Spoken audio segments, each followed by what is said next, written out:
رمضان کا مہینہ سب سے پہلی بات یہ ہے کہ ہمیں اللہ رب العزت کا شکر ادا کرنا چاہیے کہ اللہ رب العزت نے ہمیں دوبارہ یہ مہینہ عطا فرمایا ہے۔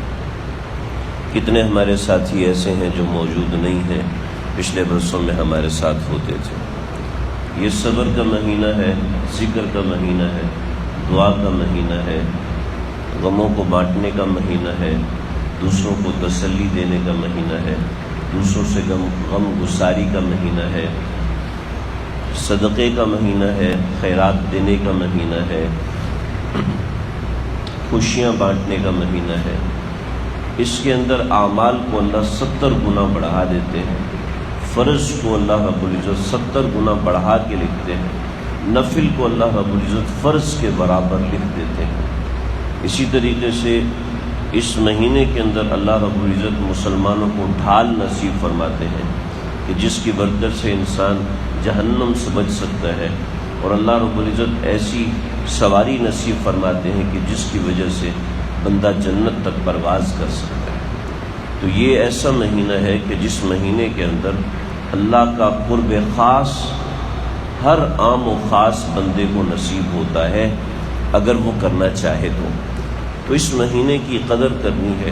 ایک ایک لمحہ اس مہینے کا قیمتی ہے۔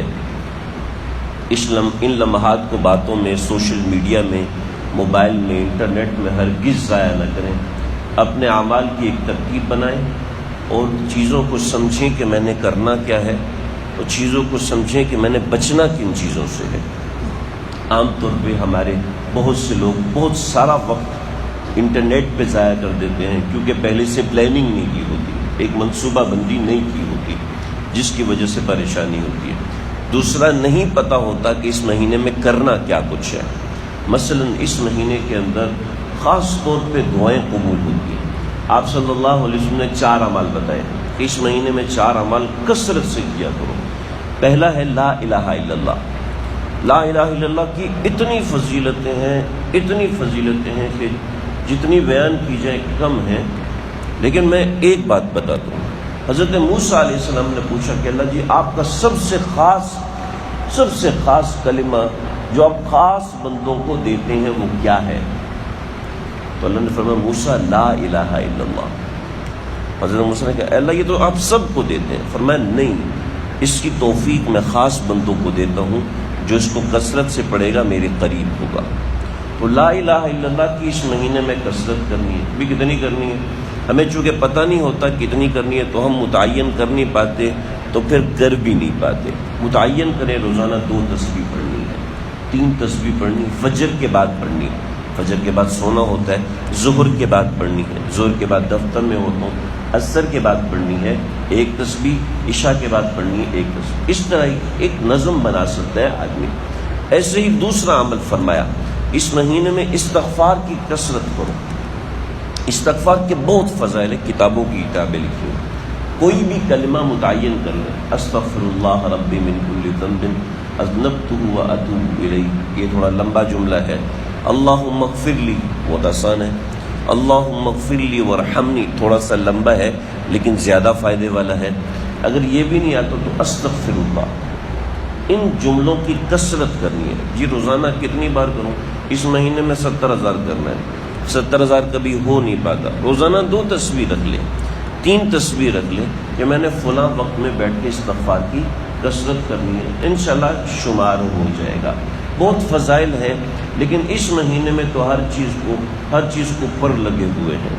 پھر اس کے بعد 2 قسم کی دعاؤں کی تعلیم دی ہے۔